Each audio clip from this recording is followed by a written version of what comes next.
Aya izin Allah, lamun teu aya izin Allah masa gagahna urang sahebat ta urang saboga mobil urang saboga ongkos urang tetep bae teu daekeun ka dieu eueuh izin ti Allah. Urang nu mantak aya di dieu aya izin Allah. Gitulah para jamaah kaum muslimin wal muslimat rahimakumullah, horeng geus aya izin Allah. Lamun ieu dik dijadikeun jelema subur biizni rabbi, Allah lah anu ngurus. Ieu dek dijadikeun setengah subur biizni rabbi, Allah lah nu ngurus. Ieu mah dek dijadikeun nu bantat biizni rabbi, Allah nu ngurus. Emang sakitu izin Allah. Dijaga ku Gusti Allah, lain makhluk anu sambarangan, henteu sambarangan nyusu. Ieu mah dek dijaga ku aing cai susuna ge teu meunang sambarangan, kudu anu tetesan ti indungna turdu halal, teu bisa sambarangan. Embungeun Kanjeng Nabi Musa, padahal kurang kumaha cai susu anu tadi dicokol 2 teu bahi teh. Subur jasa teu daekeun, lain teu geunah dijaga ku Gusti Allah sebab ieu cai susu kadaharanna sambarangan. Ti dia teu daekeun sambarangan, nu ieu sambarangan, nu ieu sambarangan. Dek dijaga ku Gusti Allah, wa haramna alaihil maradi'a. Dicegah ku aing cak Gusti Allah. Tukang nyusuan teh sambarangan, sebab naon? Dek diistimewakeun Musa ku aing ti mimiti orok teu beunang sambarangan barang dahar. Apa nae ente mah susu sapi? Susu kebo.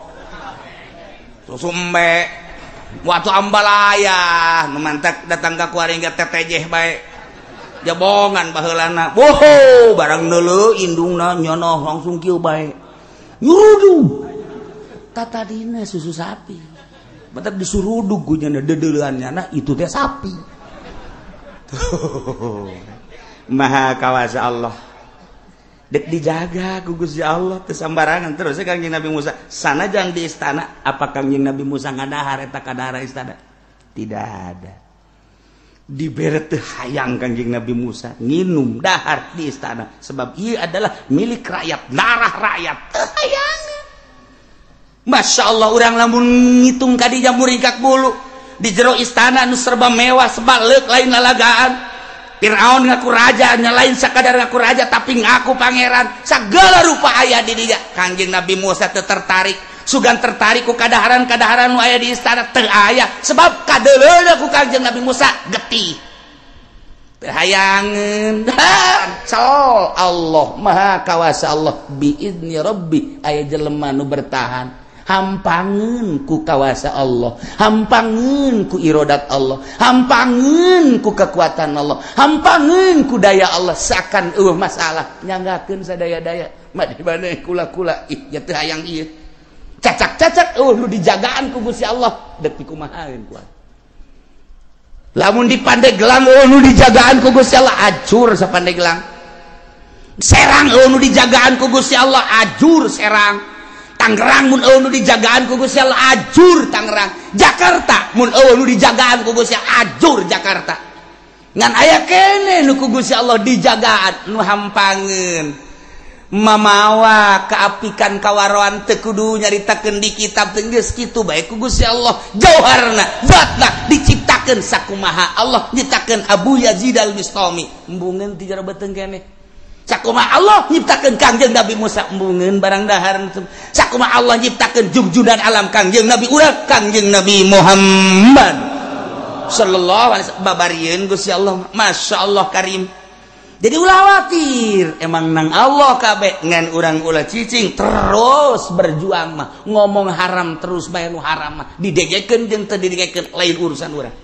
Mata kiai teh ya selip saeutik dina nafsuna. Kumaha nafsuna asal teu ngaji bae kanyana bendu.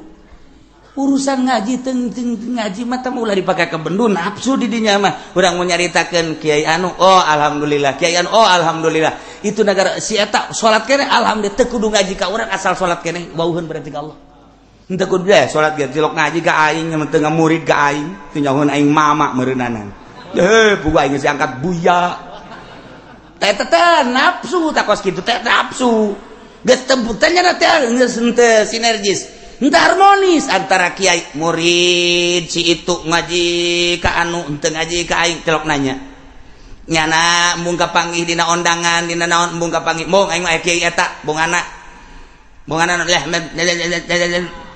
teu beres perbedaan puasa bae jadi teu ngomong atah amat sih sarua deuk ka Allah perbedaan soal puasa beda sapoe kok haju teu nanya sih bongan nyana mah makena nu kos kira teh bae tayang aing mah tayang wau nafsu ai deuk ibadah ka Allah mah tuh oh nyana make anggeran oh urang anggeran ieu atuh masalah aja sarua deuk ka Allah atuh adapun ke urusan nu narima jeung teu narima mah Gusti Allah kunaon haju teu nanya malah diomongan ulah sok ngaji ka dinya beda puasana lebaranna beda tayang aing mah ye teu nurut cenah mah ka pamarentah ye bandingan ti urang pamarentah ngagejebur sia ye pemerintah artinya ulah dijadikan permasalahan atau hayu bae jadi ke Allah gimana jitu wau nafsu teh geus kitu ngaranna di dieu lah loba keselipan para kiai aya nu deuk lebaran dikunci kapan masjidna ieu naonan ngunci masjid cenah salah ya Allah ya Rabbi nyana geus jelas bener apa henteu sih atuh deuk sarua deuk ka Allah mangga Allahu akbar sarua perbedaan atuh mangga tah baja keyakinan pek bae mantak istimewa jasa pemerintah mah menghargai Naksabandi padahal bejanan 3 poe oh masalah geus jasa sarua ka Allah kunaon atuh aya di urang ribut iyalah permasalahan nafsu hayang dituturkeun eta lah nafsu ja urang mah ulah hayang dituturkeun ngaji sampaikeun urusan hayang dituturkeun nafsu ulah hayang dituturkeun asa ngadenge salat eta salat puasa geus alhamdulillah pandakwah teh titah nyahoan ka Allah kuna salat kuna puasa adapun nyana ngaji ka urang henteu lain urusan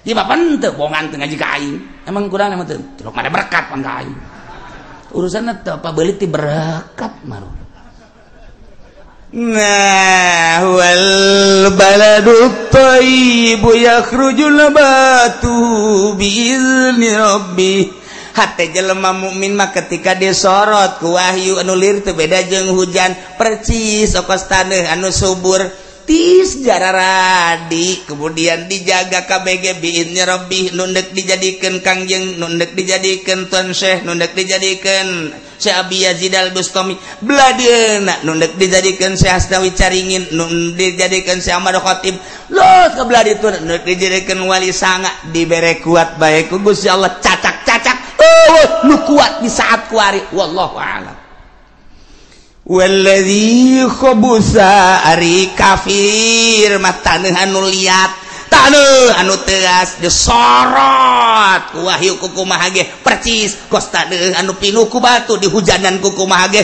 teas luar biasa teu daekeun jararadi kitulah kadzalika nusarriful ayati liqaumi yashkurun sakumaha anu ku kaula dijelaskeun cek Gusti Allah tentang hujan jeung taneuh tentang angin anu mawa hujan kemudian diturunkeun di mana sanggeus turun jadi rahmat na ieu la nusarriful ayati kaula nu agung ngajelaskeun kana berbagai ayat jang saha liqaumi yashkurun bikin kaum-kaum anu berterima kasih ka Gusti Allah nu bersyukur ka Gusti Allah Gusti abdi nuhun anu luar biasa hese nyaritakeun ka nuhunna ka Gusti ngan abdi mah ieu mah dideuleu ku gerak abdi bae di saat batur kafir batur munafik abdi mah alhamdulillah saat batur dararangkal abdi mah alhamdulillah kasorot ku ayat-ayat Gusti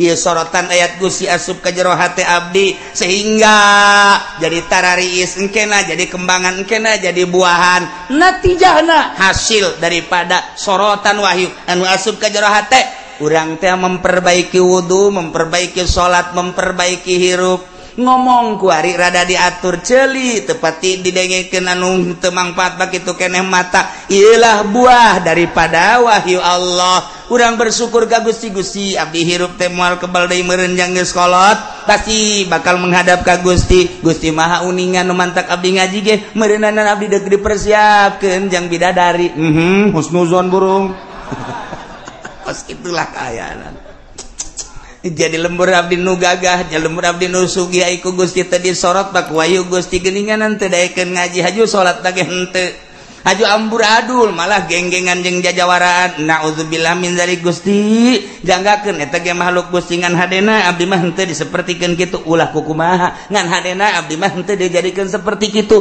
abdi mah dijadikeun sakumaha kahayang Gusti nu bagus ya deh anu dipake karidho ku Gusti. Ieulah horenganan nusarriful ayati liqaumi yashkurun. Ente nyahuan timbul angin ti mana, ente nyahuan ieu cai nu disedot ti mana, ente nyahuan ieu hujan nu dihujanan ti mana. Nah, urang ge sarua wahyu mana anu bakal disampaikan ditiupkeun ku kiai mana anu bakal nyorot ka jero hate urang teh nyaho. Tinggal urang mah bersyukur bae alhamdulillahirabbil Masya Allah. Ketika Allah dek turunkeun hujan-hujanna hujan rahmat, malaikat di dinya langsung bebeja ka Gusti Allah. Siap abdi rek turunkeun cek Gusti Allah, turunkeun di Cilongok supaya jara radi berbagai tatangkalan supaya salelubur buahan aing dedeuh ka urang Cilongok lantaran nurut sa Cilongok kabeh ka aing. Masya Allah. Beunang deui saminggu malaikat bebeja di Gusti, ieu hujan diturunkeun di mana ieu? Ieu mah turunkeun ana di Jakarta. Bentukna naon ieu supaya jara radi atau lain? Banjirkeun cek Gusti Allah di Jakarta. Lantaran judi aya di Jakarta, istana banjirkeun istana. Ayo, siap banjirkeun. Siap cek malaikat. Datang ka sakumaha? Teu kudu ai loba-loba mah. Ieu mangan ngawarah urang istana doang. Sok datangkeun sabitis bae heula di istana. Emang lain nang malaikat. Jagaan ku urang istana. Tetep jeli anjing datang ke kajagaan. Cili aing ulah dengan dua-dua anak. Jadi okosna urang nyalahkeun hujan. Ulah kembali ka diri urang. Sebab malaikat nyahuan diwakilan ku Gusti Allah wakil. Tuh jelema anu nyieun dosa nyahuan nya gitu. Tuh. Nu mana? Tuh DPR tuh. Jaho. Lag-lag ku sia cenah. Kusia non karang-karana hujan. Tuh itu saya. Manya sia teh nyaho. Itu saya tuh. Jokowi.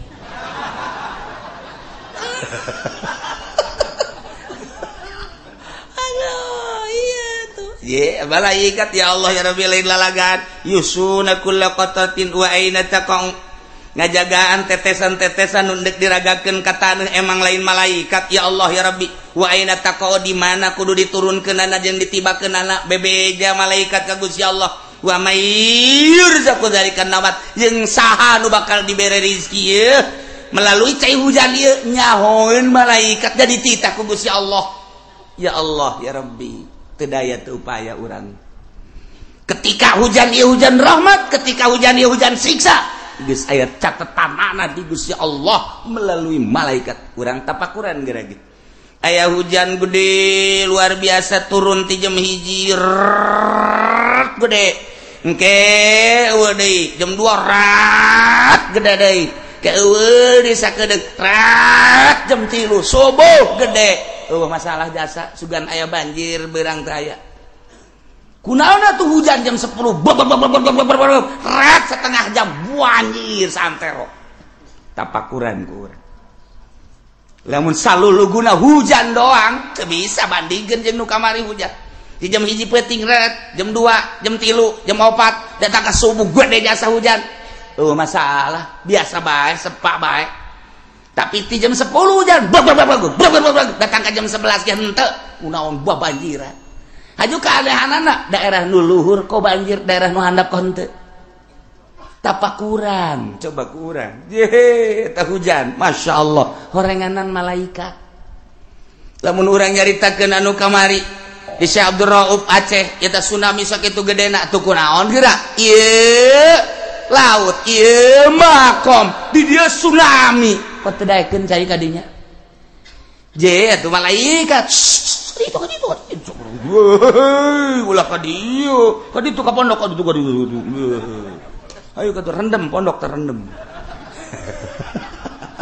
aya malaikatan masyaallah tah kuari mah urang nyaho geus numantak urang selalu mun ngomong jeung kiai mudah-mudahan we ya hujan sing jadi hujan rahmat selalu urang kan kos kitu tah dibere wawasanana ku para guru-guru urang ku para kiai urang baheula lantaran ieu hujan rahmat mah wa huwallazi yursilur riyaha busyram baina yaday rahmatih rahmat teh didinya hujan dek diturunkeun malaikat teh siap kudu ka mana nurunkeunana memeh hujan turun diawali ku angin-angin memehna ge aya mega-mega nah didilah keistimewaan dadamelan Allah subhanahu wa ta'ala nah dilanjutkeun ku Gusti Allah jang nyontoan jelema mukmin jeung jang nontoan jelema kafir teh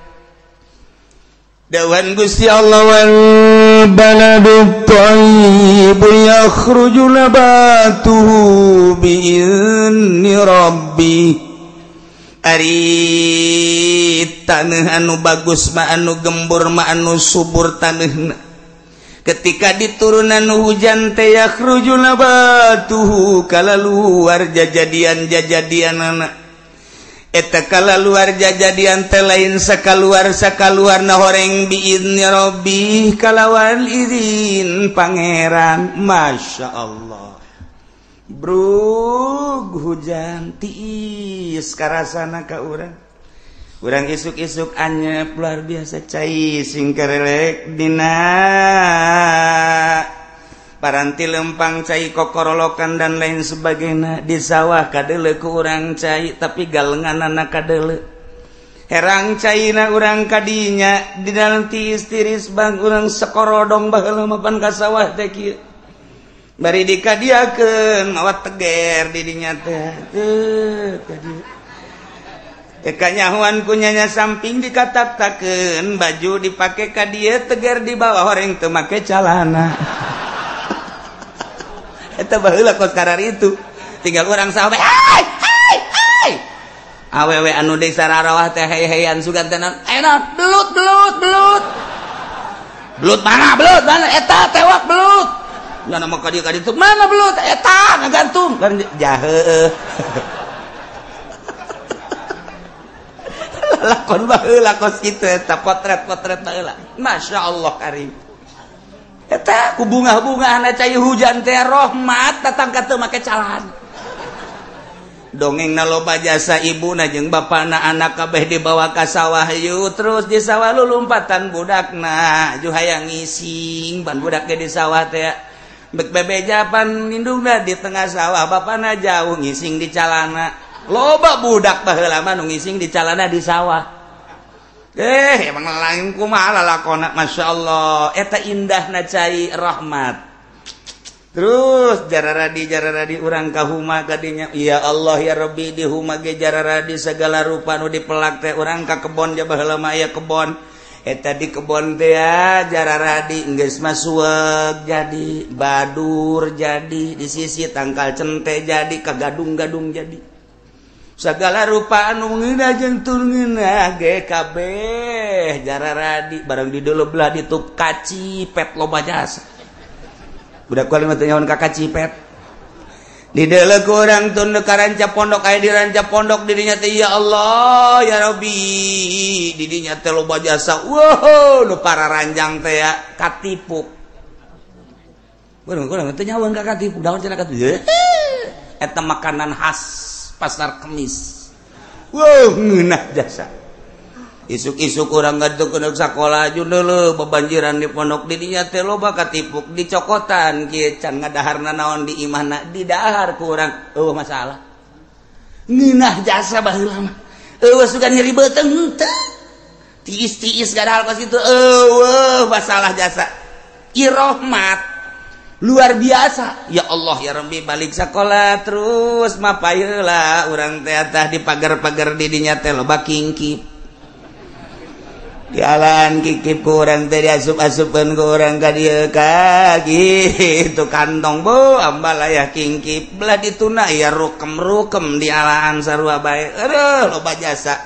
pas datang ka imam Masya Allah jak kedek berangkat sekolah mah encan araraya barang balik sekolah jam 10 setengah 11 ya Allah cecen det ararasa di kumaha atuh ya Allah ya Rabbi Gusti kabeh jararadi geus kacipet geus cecenet geus centek geus bangsa segala rupa ya Allah wahara tak eta teh rahmat tuh kas kitu jararadi jatah tadi ngecek malaikat di mana abdi kudu nurun di dinya nek dijadikan rahmat jararadi waduh pare gori jararadi teu kudu di pupuk-pupuk cara kuari dideuleuh ku patani bari ngarokol lisong fut dideuleuh dihandap ya Allah lauk cek kecepeng geus puguh lauk betik mah jeung betok endet segala rupa lele leutik ambalayah di juru-juru sawah teh geus teu kudu makenan naon nyokot bae sair sakumaha nu bapa kolotna dicokot baheula aju datang ka imah dikeuretan teu kudu dikeuretan ku indungna pek kumbah gua taina ge digoreng tanyakeun ka kolot baheula emang aya anu micenan taina aja eueuh barang di dahar teh hulu dah heula ngagecrot amis taina tadi dipiceran baheula emang anu dipiceran henteu hei kuara teu kebal loba nu lulumpel hihiberan usimna eta teh usim simet mulai orang nyokot pangitik di teh kakolot urang kabeh ge lapor kakolot ka dia coba heula mais manggang morogo poos mais manggang morogo poos potong poos tah kudu kumaha tuh hasi hayang mais hayang morogo hayang ngarogo mais be mais potong pelebah mais hayang ngarogo potong pelebah ngarogo nun teu lapor heula ka emak urang ka indungan ka bapak urang atuh poos teu menang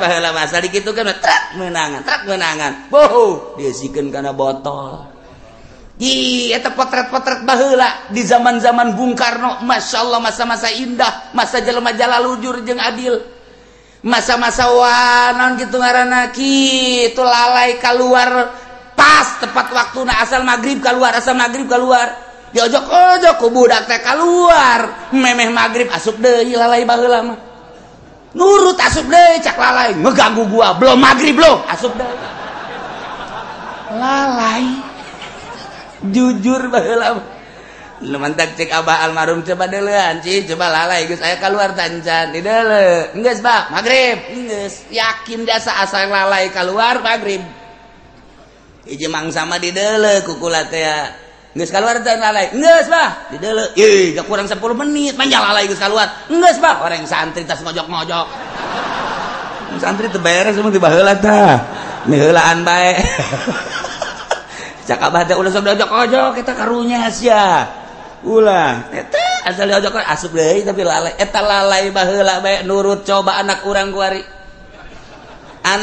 kuari maghrib di mana-mana eleh ku lalai bolon eta anak urang ya Allah ya Rabbi zaman indah jasa nu kamari ngeunah jasa simet digoreng ngeunah lele digoreng seungit betok digoreng seungit kuari mah ngomong beutu teh macan ayana eta doang beungeut sia atuh heuh tapi ngeunah aju peutingna lantaran patani mah terus mirunan masyaallah ngepul ka luhur ja aya tiris pan baheula di daerah Pasar Kemis mah sarua jeung di Lembang Bandung baheula mah weh indah jasa maghrib teh siduru urang di dinya jam 7 jam 8 aju lantaran dirinya siduru maksudna mah supaya haneut belah dituna aya huma aya dangder cacawenean dikorek di jero nu boga nama teu nyahoeun eta zaman potret baheula ya Allah ya Rabbi kajauan kuno bogana saya nu ngaledang dari ya manganu cenah atuh lain dicokotan ulah dikieu cabut tabak jeung mamang ge moal naon jujur jasa cabut bae cabut cek nu dicokotan kitu jeung mamang ge teu naon atuh sepere ge paling cenah beak 10 tangkalas sepeda cabut eta ngeunaheun kana hate kan ngeunaheun coba kuari hei cari nyokotan kapulisikeun sia ku aing urusan dangder beak keboh hiji pan Eta zaman teu beres eta ku hari. Baheula mah masyaallah karim. Teu kebal musim cabe. Cabe pan di dieu nomor pang bagusna cabe sa Indonesia cabe Cilongok. Ye sia masuk teu percaya bae. Tanyakeun ka urang dieu. Aduh aing mah. Bangun ngalelewe ka aing sia.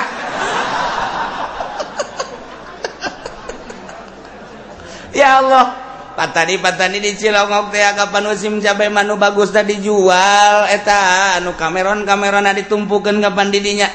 Anu lakuna dijual nu teu lakuna dibikeun ka tatangga nu teu boga cabe dibikeunan ka santri. Wow, santri luar biasa musim cabe mah. Woi, santri teh meulem cabe, coel cabe. Kemudian atuh sambal cabe, nyayur cabe, cabe kabeh. Ngising di sawah ambualaya kabeh ngabeten kabeh kunaon nyeri bujur.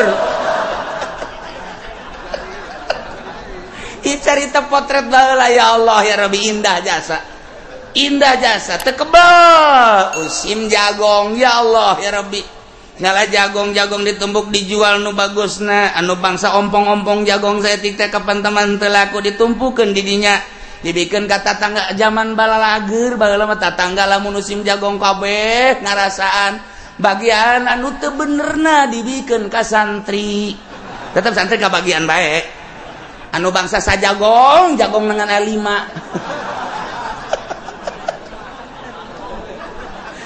geuleuh 5 siki atuh tetep bae santri mah wow mantap dikereutan ku nya dicacak di sayur.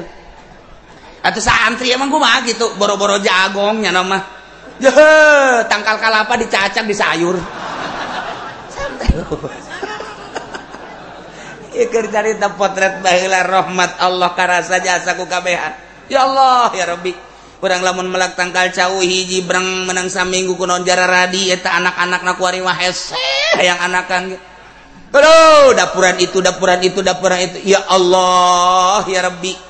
Kemudian tangkal awit di ditu sadapur ti ditu sabatur urang hayang sabatang bae mah ya Mang kula butuh awi ngala sahayangna sia sadaekna sia nu belah mana bae tuh nu kus karolot tadi tuduhkeun mun nya tuh nu belah ditu geus karolot mah los alas sadaekna sia da kumaha coba ku ari coba kenapa ngalawi polisi sia zaman polisi ku ari baheula mah ya Allah ya Rabbi ceng, siapa cenah bebejana sabatang pan eueuh 5 kurang.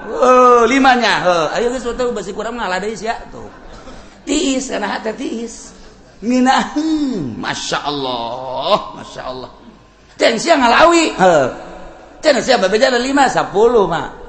Geus 10 cukup. Aja aya anak abah ka mana eta? Milu jeung kula. Anak milu. Nu mana ieu anak Mang? Nu awewe milu teh. Awi na dibawa anakna milu. Masalah itu baheula mah kos kitu. Neng, sia kunaon milu?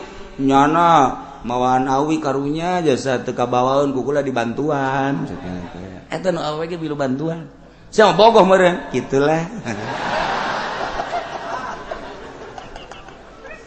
Aduh, ieu geus carita bobogohan ge di tangkal awi baheula waduh.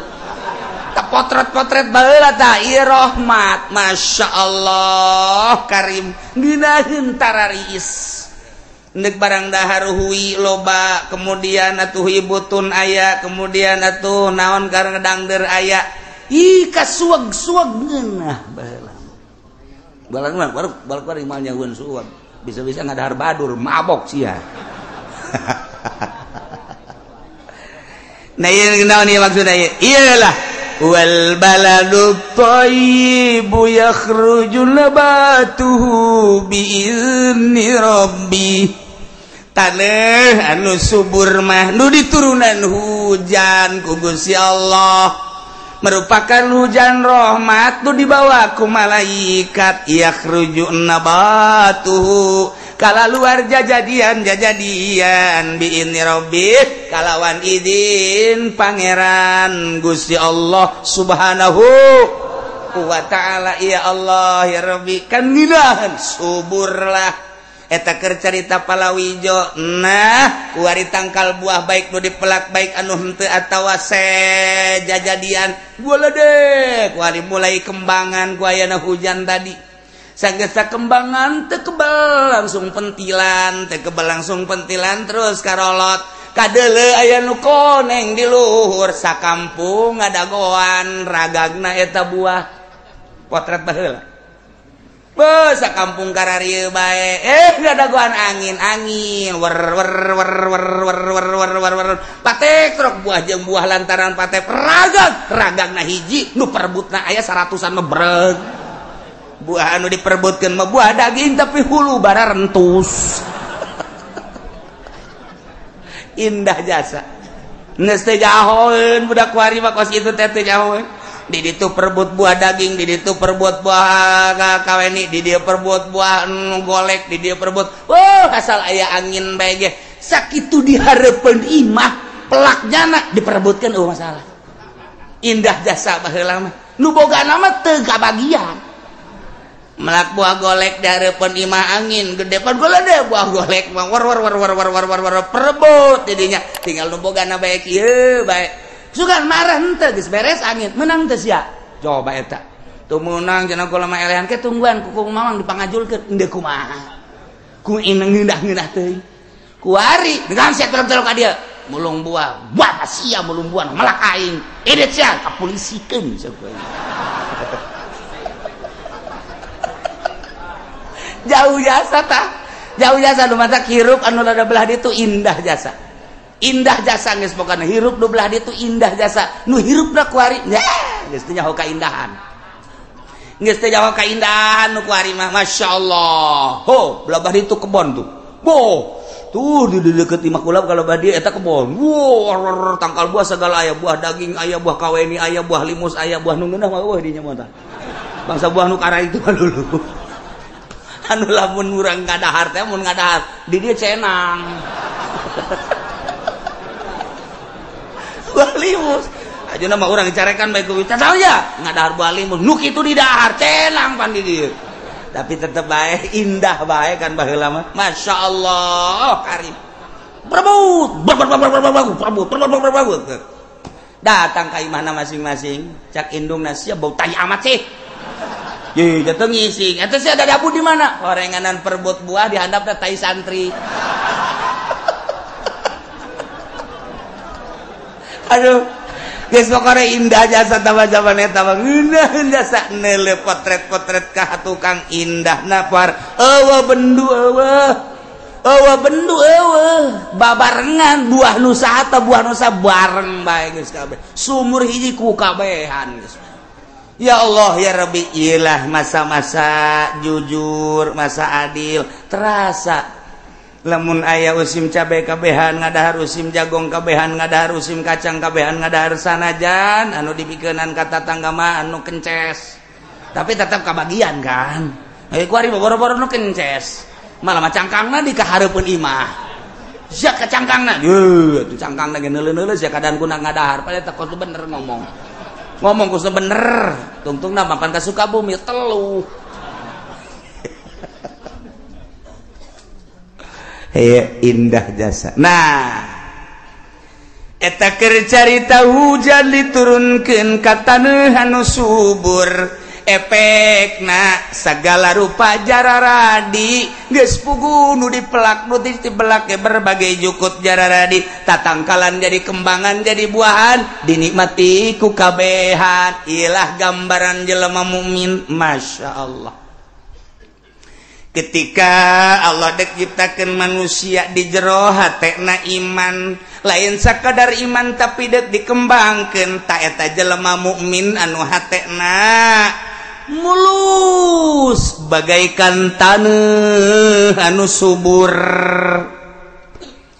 hujan teh hujan anu bakal nyemprotkeun kana taneuh subur anu bakal jadi ieu adalah wahyu Allah Al-Qur'anul Karim ketika Al-Qur'an disorotkeun ku hiji kiai anu ikhlas eta hujan ngaranna Al-Qur'an wahyu Allah disarupakeun kana hujan lantaran osok nyuburkeun disorotkeun kana hate jelema mukmin bray jararadi di jero hate teh mengembang di jero hate kesuburan-kesuburan ayat-ayat suci Al-Qur'anul Karim dihujankan melalui malaikat hujan wahyu ka jero hate teh mulai kuali berkembang wudu, salat, puasa, zakat, haji, sodako, jariyah dan lain sebagainya. Ialah hujan wahyu anu asup ka jero hate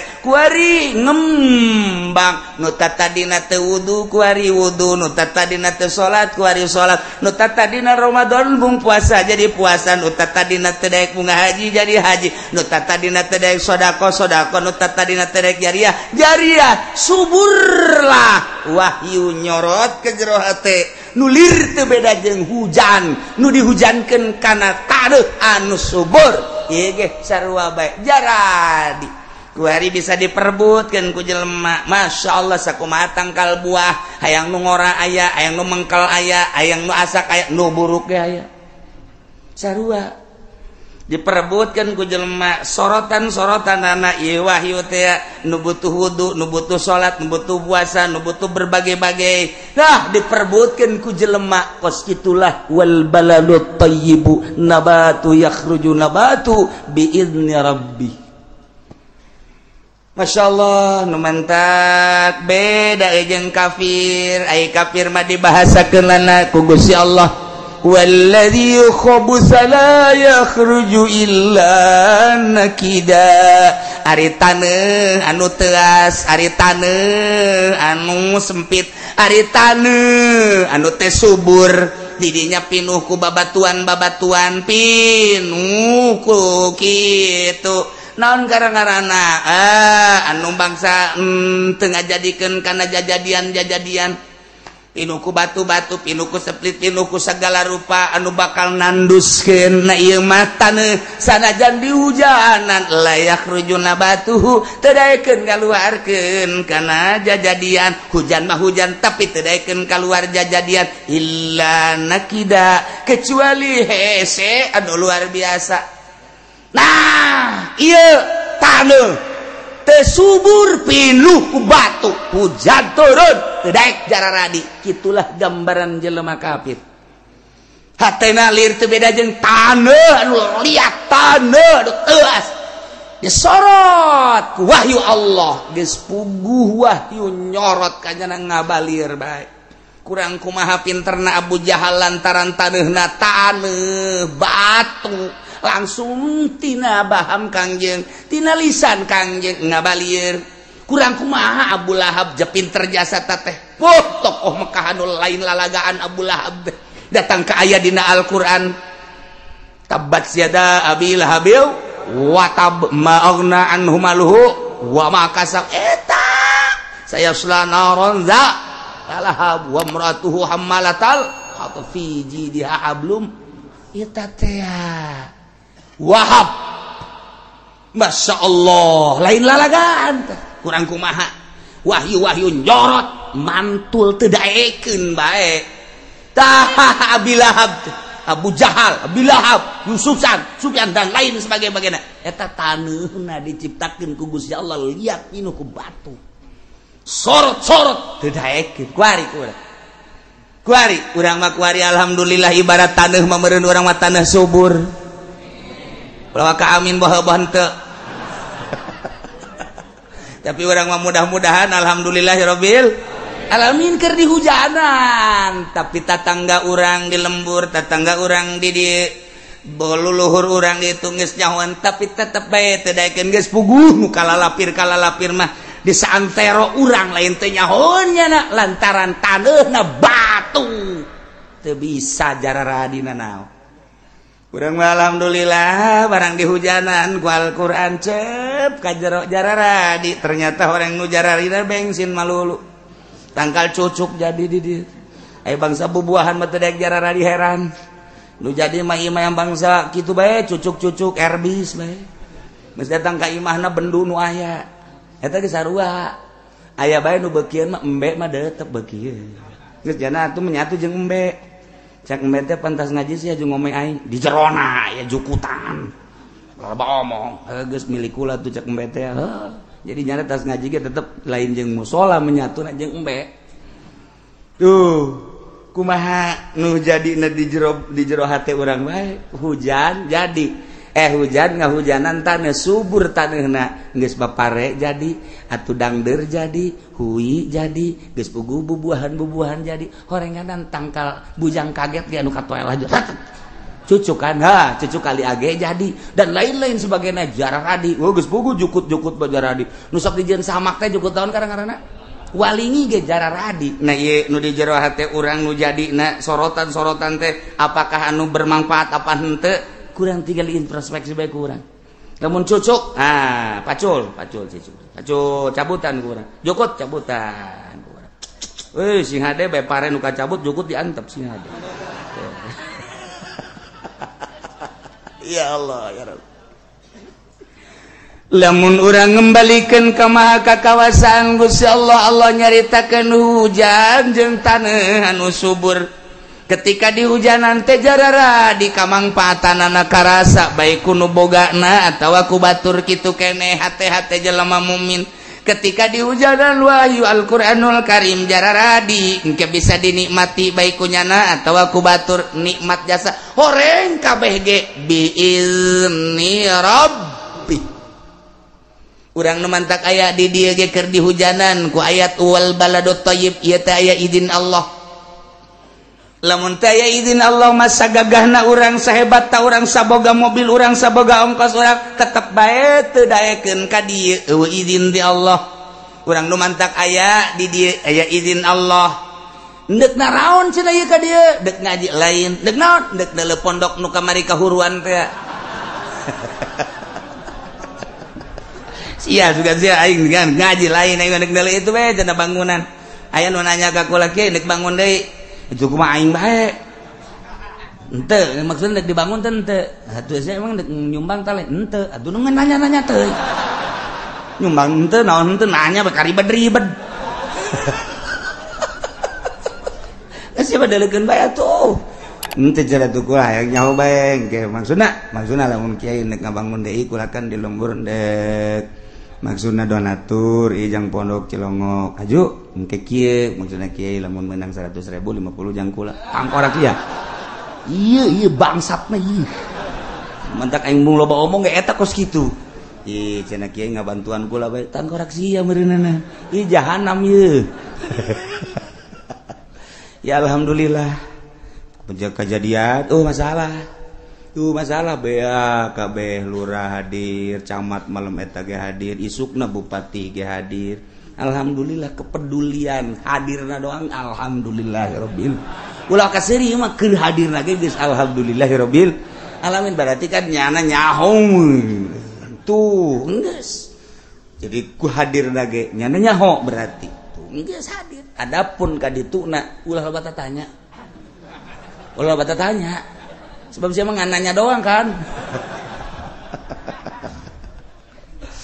gitulah para jamaah kaum muslimin wal muslimat rahimakumullah horeng geus aya izin Allah lamun ieu dik dijadikeun jelema subur biizni rabbih Allah lah anu ngurus ieu dik dijadikeun setengah subur biizni rabbih Allah lah nu ngurus ieu mah dek dijieunkeun nu bantat biizni rabbih Allah nu ngurus emang sakitu izin Allah lamun urang ningali ka zaman baheula istimewa jasa ai diurus ku Gusti Allah mah dek disuburkeun contoh Kangjeng Nabi Musa alaihis zaman Raja Fir'aun anu dahsyat luar biasa kasienan ku informasi tukang sihir tina impian Raja Fir'aun ku kasieunana bakal aya nu ngagantian kerajaan tahtana maka teu meunang aya budak lalaki termasuk orok bono kunaon atuh Kangjeng Nabi Musa ka kawasan Allah lahir di saat rit seperti itu lahirlah Kangjeng Nabi Musa kasienan indungna besi terbunuh sebab lain puluh lain ratus ribu di Mesir anu dibunuh Israel anu dibunuh ka kawasaan Fir'aun teh Jazirah eta baheula bunuh bae geus pokona daripada nyana ngegele aing. Tapi maha kawasa Allah, lahirlah Kangjeng Nabi Musa ku kasieunana indungna secara manusiawi, diasupkeunlah ka jero peti, terus dibungkus rapi, nyanggakeun Gusti sadaya-daya, abdi ti Gusti, anak abdi ge nu Gusti, cenah deuk disalametkeun nu Gusti, cenah deuk dibunuh ku batur ku Firaun nu Gusti, abdi mah geus leupas tanggung jawab, abdi kasieunaan Gusti, mangga nu Gusti dipasrahkeun ka Gusti. Lot ka laut. Kunaon atuh mengkol ke tempat mandi tuan raja. Coba bayangkeun teh kotak urang. Cak Siti Asia, itu naon itu, angkat, dayang, angkat. Bawa ke istana, bawa. Begitu coba buka, begitu dibuka, blak, orok lalaki. Maha kawasa Allah. Col Firaun.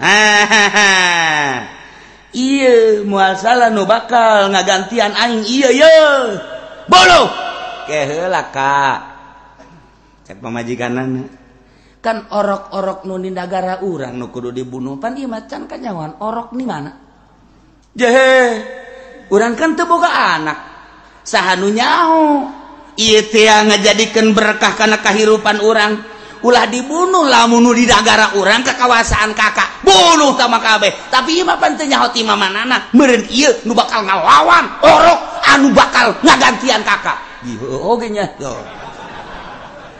maha kawasa teu dibereheuh tapi Firaun dibereheuh bener-bener moal salah anu bakal ngabantuan kana kerajaan kakak kebersinambungan kakak nya adab antep gede lain caritana eta musuh di dalam rumah sendiri. Maha kawasa Allah. Masya Allah kos dalam nu nyandung musuh napa majikan napa eta. Di luar majanya da tarariis barang asup ka jero alhabatan neraka jahanam. Ya aing kunaon nyeun neraka cagana teh. Nah, orok sapoe ceurik teu daek nyusu. Wah, coba tangan nundaknya nyusuan. Wah, berbagai potongan susu darah rata. Siapa kudu heran ngono yang serikeun ka aing. Maksudna ieu nu endek kuli nyusuan, aya nu sagede kieu tapi peungkeur, aya nu gede, mun tergantung kumaha susu ngaranna ge di timur tengah ieu, aya nu gede nu kurang dicekel ku dua ge gede keneh wae. Ieu endek kuli. Ayo cak Firaun coba nu mana bae coba susu nu ieu susu teu daekeun balem we Kangjeng Nabi Musa coba nu ieu teu daekeun coba ieu teu daekeun coba nu ieu teu daekeun kabeh bingung teu daraekeun kabeh ieu kumaha tuh ieu sapoe dua poe teu daekeun susu pae coba teh angan deui jak indungna aing deuk kuli nyusu kakawasaan Allah deuk kumaha aing deuk ka istana deuk kuli nyusu aing datang katanya, lapor siapa? Saya nama Anu. Mau apa? Saya mau kuli nyetain. Coba, sugan kemana? Watuh, barang dibuka, wah, Siti Asia kayak gini gue pada ikut amat ya. Firaun kayak hebat amat ya budak atau indungna. Ikir cari tawa ke kawasan Allah ya Allah ya Rabbi. Babarian Gusti Allah balik indungna ka ditu. Kangjeng Nabi Musa na diteundeun di istana wayah nyusuan kadinya. Apa eta coba bayangkeun ku urang. Atuh kunaon eta Firaun ku bodoh-bodoh teuing. Cek urang mah tanya isi indungna tah lain sih. Nu bener sih indungna nya. Atuh kitu pan henteu. Geus pokona mah daekeun ka si eta bae pacar lain indung. Maha kawasa Allah deuk kumaha atuh deuk nyieun musuh di jero istana. Deuk lain deuk nyaritakeun dongeng Kangjeng Nabi Musa engke eta mangke bakal nebur rame jasa. Nu bangsa huisan mah asana moal kaburu.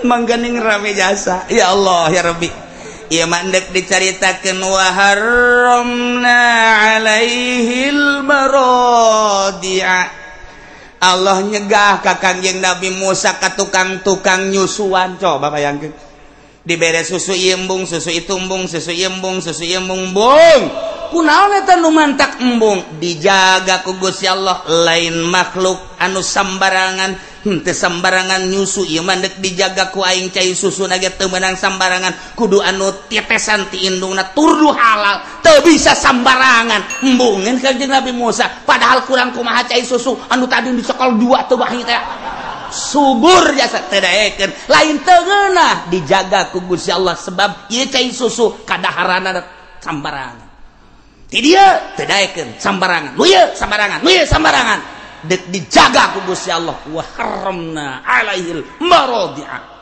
dicegah ku aing cak Gusti Allah tukang nyusuan teh sambarangan sebab naon dek diistimewakeun Musa ku aing ti mimiti orok teu beunang sambarangan barang dahar apa nai ente mah susu sapi susu kebo susu embe waktu ambalaya nu mantak datang ka kuaring ge tetejeh bae jabongan baheulana woho barang neuleu indungna nyonoh langsung kieu bae nyurudug tatadina susu sapi batak disurudug ku nya dedeuleuanna itu teh sapi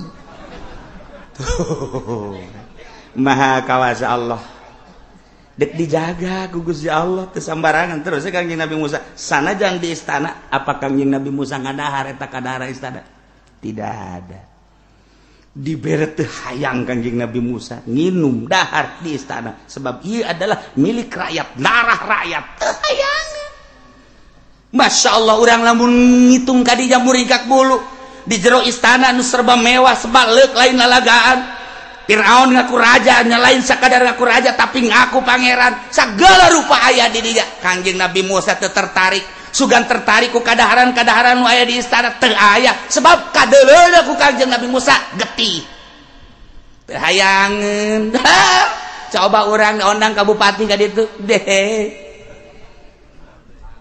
geus madahar di dinya geus siap kantong yang berkat jadi nu musibah lainnya na bae anak jeung pamajikan ge bakal kena ieu kana musibah geus badahar di dinya nginum di dinya dahareun sagala rupa eta teh kapan getih lantaran duit rakyat disuguhkeun ka kiai komo Haji Pendi mah nyambutut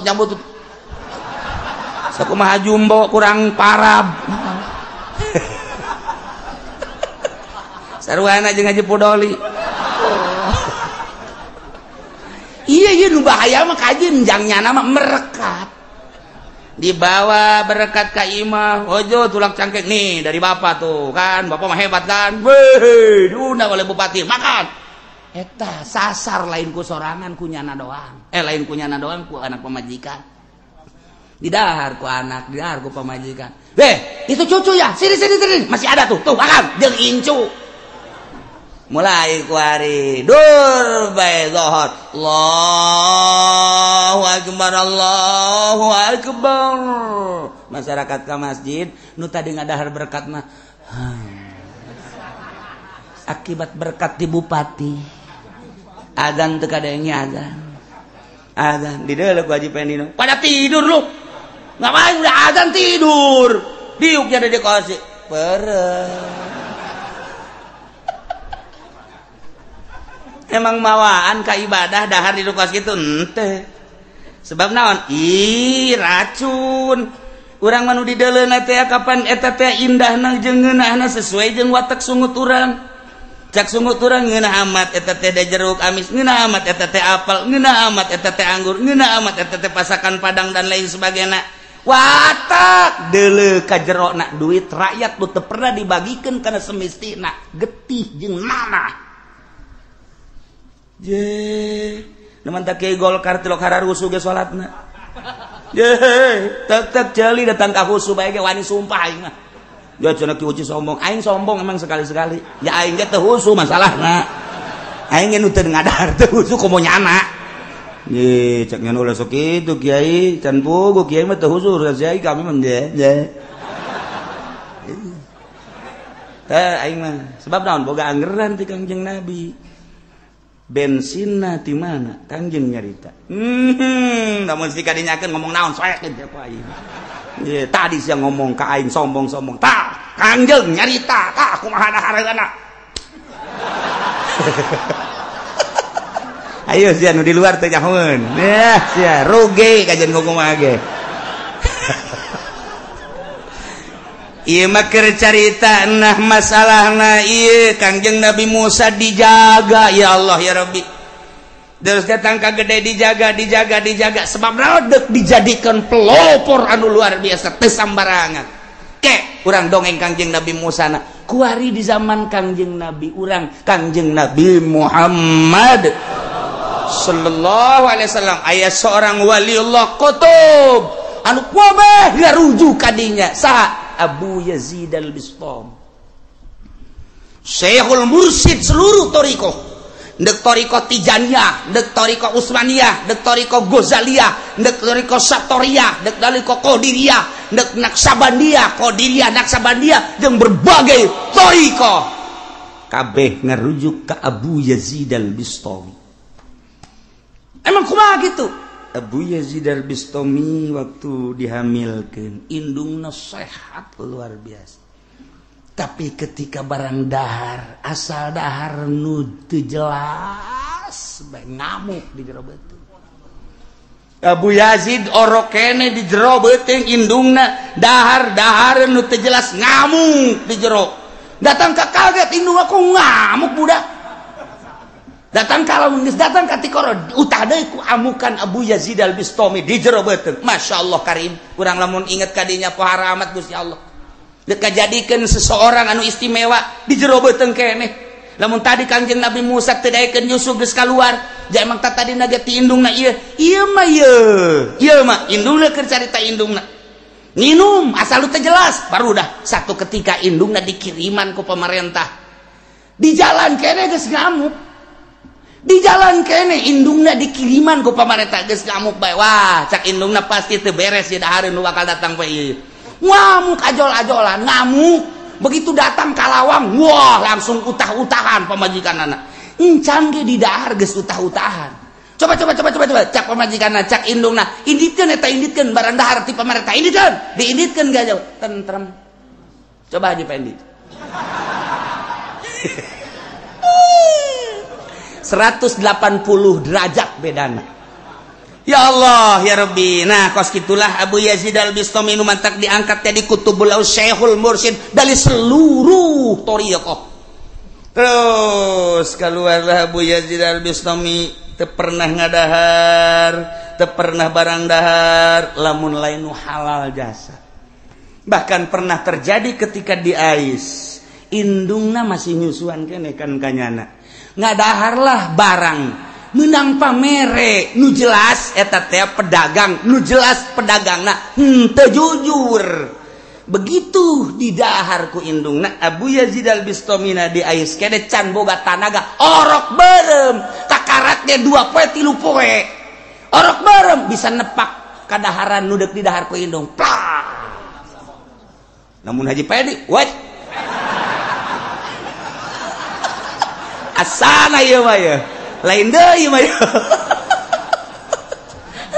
kageteun indungna ya Allah ya Rabbi munajatlah indungna ka Gusti Allah ya Rabbi abdi teh ieu ngandung budakmu ieu kok aya perbedaan nah Gusti selalu berontak bae di jero beuteung hingga ketika abdi rek barang dahar hiji dahareun ieu teh kok ditepak aya naon Gusti abdi nyuhunkeun petunjuk Gusti langsung petingna sare indungna ngimpi kapanggih jeung Gusti Allah ya Allah eta ngimpi urang mah jeung kuntilanak uyang aing mangimpi urang mah sakunaon itu urang sarengkosan aing ngimpi diundang budak anjing hideung aduh hadeuna ge hudang aing lain pita tadi aing hudangkeun capek aing impian urang mah kos kitu bae gimana kubata eta teh geus disimpulkeun bae teu nyaritakeun kos kumaha ngan disimpulkeun eta langsung ti Gusti Allah cak Gusti Allah wahai Ibu Yazid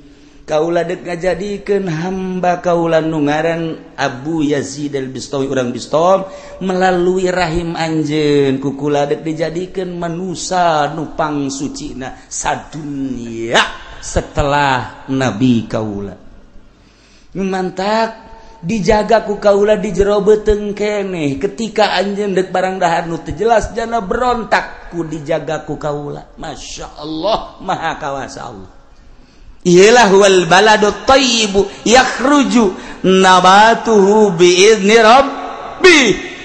Tinggal kuari introspeksi jeung diri urang. Mun tadi Kangjeng Nabi Musa seperti kitu istimewana, mun urang nyaritakeun Tuan Syekh Abdul Qadir sakitu hebatna bulan Ramadan ge puasa, mun urang nyaritakeun Abu Yazid Al-Bustami Syekhul Mursyid seluruh thariqah seperti eta poharana. Coba ka diri urang geus datang ka mana urang ngadaharan riba. Geus datang ka mana urang ngadaharan perkara-perkara dahareun jeung inu manu teu jelas. Ketika urang jadi pamarentah geus datang ka mana urang barang dahar anu teu jelas selain gaji urang. Ketika urang dagang, ketika urang tani dan lain sebagainya. Bener ge ieu kabeh ge meunang Allah meureun. Mun urang teu bener ku Allah urang deuk dikanarakakeun meureun. Naudzubillah min dzalik wa min dzalik. Maha kawasa Allah ngajagaan hambana. Gusti Allah dijerobeuteun kene.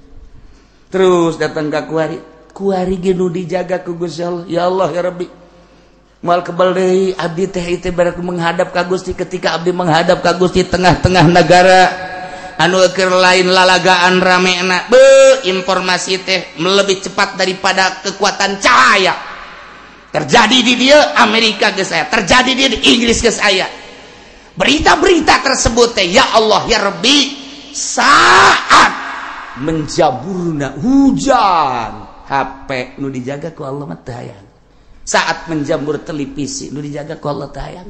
Saat menjamurna riba nu dijaga ku Allah geus tayang. Geus lain nyaritakeun haram halal nya geus dibere embung bae ku Gusti. Ditanya ge ieu sih haram apa halal sapodo siangan aing mah dibere embung bae ku Gusti. Dijaga ku Gusti Allah. Mun eueuh nu dijagaan ku Gusti Allah hancur umat teh kumaha. Carita riba geus dihalalkeun, carita haram geus dihalalkeun, berani kuari mah. Lamun urang nyaritakeun tentang maling, korupsi geus ambalaya teu dijagaan ku Gusti Allah. Mun urang nyaritakeun tentang mabok zina geus teu dijagaan ku Gusti Allah.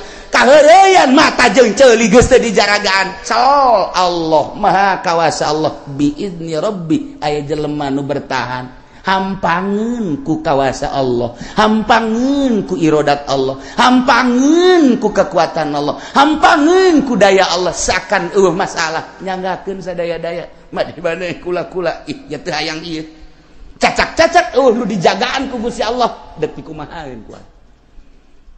Lamun di Pandeglang nu dijagaan ku Gusti Allah ajur sa Pandeglang. Serang nu dijagaan ku Gusti Allah ajur Serang. Tangerang mun eueuh nu dijagaan ku Gusti Allah ajur Tangerang. Jakarta mun eueuh nu dijagaan ku Gusti Allah ajur Jakarta. Ngan aya kene nu ku Gusti Allah dijagaan nu hampangeun. Mamawa kaapikan kawaroan teu kudu nyaritakeun di kitab teh geus kitu bae ku Gusti Allah. Jauharna zatna diciptakeun sakumaha Allah nyiptakeun Abu Yazid Al-Bustami. Embungeun ti jarobeteun kene. Sakumaha Allah nyiptakeun Kangjeng Nabi Musa embungeun barang dahar. Sakumaha Allah nyiptakeun junjunan alam Kangjeng Nabi urang Kangjeng Nabi Muhammad sallallahu alaihi wasallam babarieun Gusti Allah. Masyaallah karim. Jadi ulah khawatir emang nang Allah kabeh ngan urang ulah cicing terus berjuang mah ngomong haram terus bae nu haram mah didegekeun jeung teu didegekeun lain urusan urang. Mata kiai teh ya selip saeutik dina nafsuna. Kumaha? Nafsuna asal teu ngaji bae kanyana bendu. Urusan ngaji teu ngaji mah teh ulah dipake ke bendu nafsu di dinya mah. Urang mau nyaritakeun kiai anu oh alhamdulillah, kiai anu oh alhamdulillah. Itu negara si eta salat kene alhamdulillah teu kudu ngaji ka urang asal salat kene wauheun berarti ka Allah. Henteu kudu bae salat ge cilok ngaji ka aing teu ngamurid ka aing, teu nyahoeun aing mama meureunanan. Pugu aing geus angkat buya. Teh nafsu takos kitu teh nafsu. Geus tembutanya teh geus henteu sinergis. Henteu harmonis antara kiai murid si itu ngaji ka anu henteu ngaji ka aing celok nanya. Nyana embung kapanggih dina ondangan dina naon embung kapanggih mong aing mah kiai eta bongana leh teu beres. Perbedaan puasa bae jadi teu ngomong. Atah amat sih sarua deuk ka Allah. Perbedaan soal puasa beda sapoe. Kok hayu teu nanya sih mongan nyana mah makena nu kos kira teh bae. Tayang, aing mah tayang wau nafsu. ibadah ke Allah mah tuh. Oh nyana make anggeran. Oh urang anggeran ieu atuh masalah aja sarua deuk ka Allah atuh. Adapun ke urusan nu narima jeung teu narima nama Gusti Allah kunaon haja teu nanya, malah diomongan ulah sok ngaji ka dinya. Beda puasana. Lebaranna beda. Teu aya aing mah. Ye teu nurut cenah mah ka pamarentah. Ye bandingan ti urang pamarentah. Ngagejebur sia. Ngagejebur sia. Ye pamarentah Artinya ulah dijadikan permasalahan atau hayu aja ke Allah. Gimana jitu wau nafsu teten gos gitu ngaranna di dieulah loba keselipan para kiai. Aya nu deuk lebaran dikunci kapan masjidna. Ieu naonan ngunci masjid. Cenah salah ya Allah ya Rabbi nyana geus jelas bener apa henteu sih. Atuh deuk sarua deuk ka Allah mangga Allahu Akbar sarua perbedaan atuh mangga teu baja keyakinan pek bae. Mantak istimewa jasa pemerintah mak menghargai Naksabandi padahal bejanan 3 poe. Oh masalah geus jasa sarua ka Allah. Kunaon atuh aya di urang ribut. Iyalah permasalahan nafsu hayang dituturkeun eta lamun nafsu. Ja urang mah ulah hayang dituturkeun ngaji sampaikeun urusan hayang dituturkeun nafsu ulah hayang dituturkeun asa ngadenge salat eta salat puasa geus alhamdulillah pandakwah teh titah nyahoan ka Allah kuna salat kuna puasa adapun nyana ngaji ka urang henteu lain urusan di papan teu bongan teu ngaji ka aing emang kurang emang teu rok made berkat pan ka aing urusanna teu pabelit ti berkat mah. Nah wal baladut thayyibu yakhrujul nabatu biizni rabbih.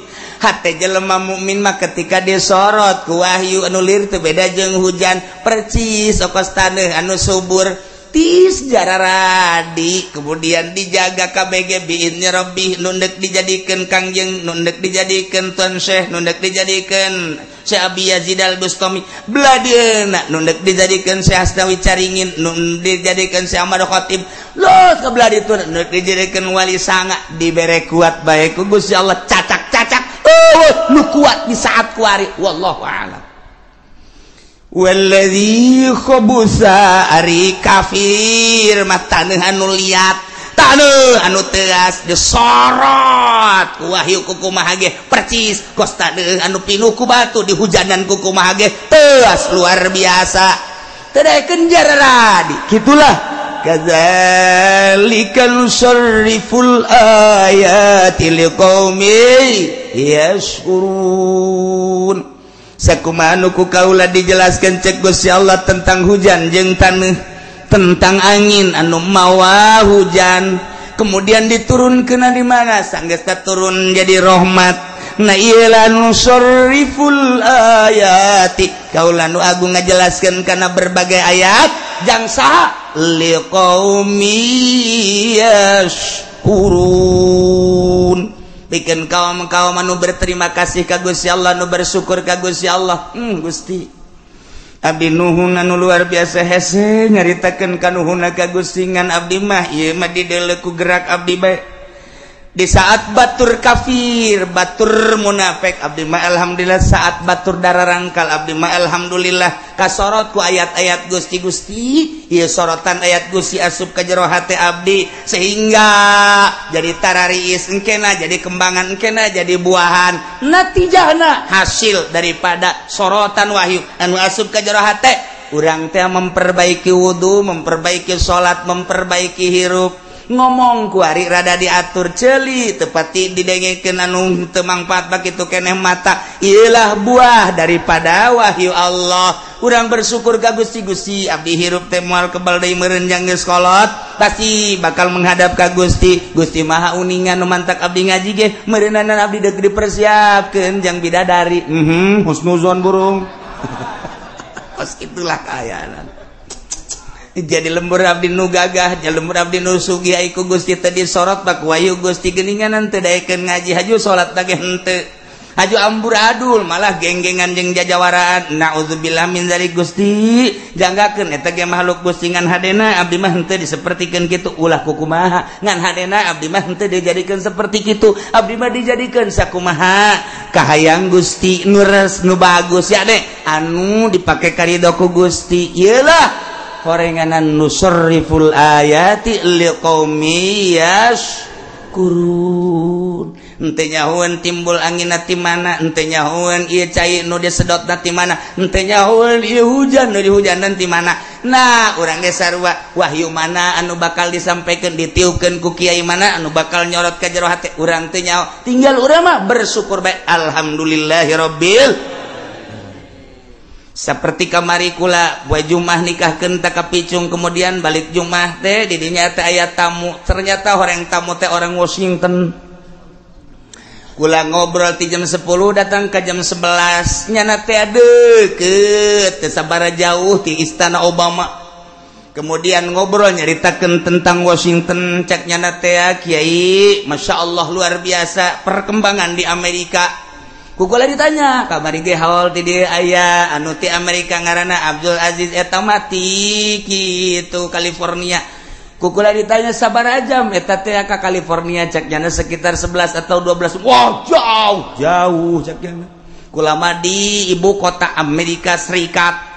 Nah tidinya lah kula dek nyaritakeun tentang perkembangan Islam ketika Amerika nyerang ke Irak, balik di Irak ternyata arasup Islam.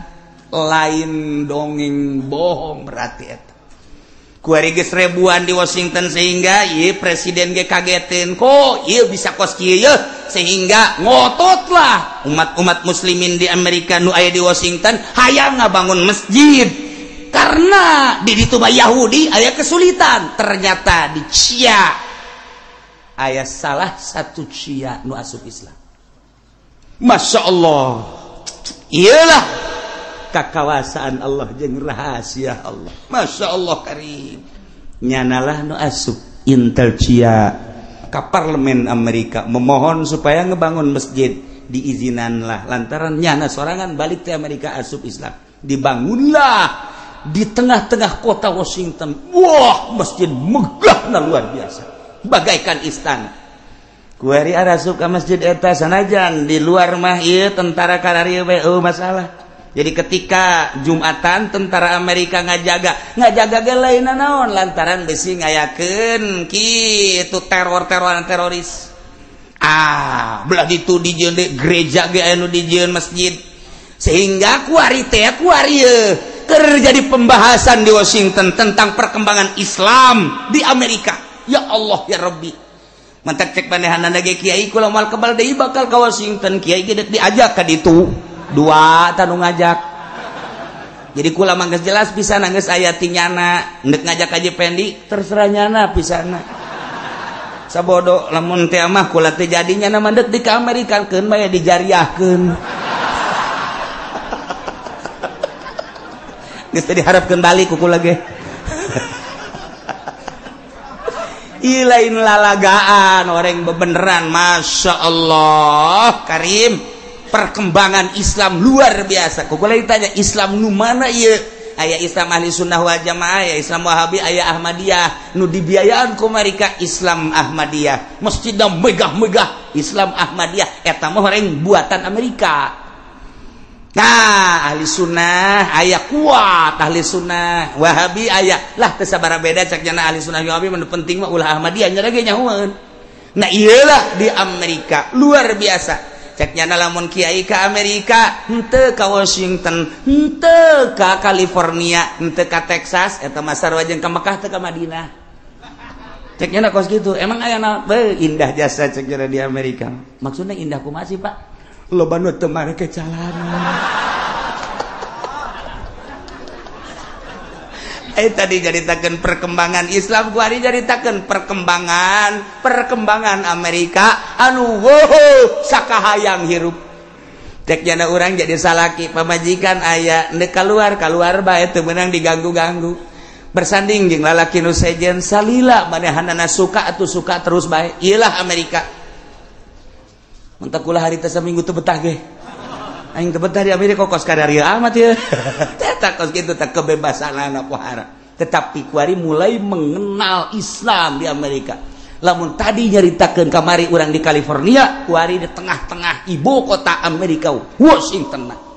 Kuari masih kene di dia sekitar ceknya bangsa 3 bulan deui, engke kula balik deui ka Amerika, anak pamajikan teh di Amerika di ditu. Ya Allah, kedeknya badai ka dieu lantaran kamari ka karak boga sajam doang jam 11 pula ka masjid nyanana ka Jakarta deui. Nah yang ke dek ka dieu deui dek ngobrol tentang Amerika. Ceknya jangan enggak Pak Kiai sana ke Amerika dengan saya. Berapa itu berapa jam naik pesawatnya? 27 jam. Waduh. Terus itu bagaimana dari sini ke Abu Dhabi nanti langsung Amerika. Itu sholat horenganan kapal Emirat, buatan kapal Emirat di jerona yang musolaan. Ya Allah, di urang mah imah ge musolaan.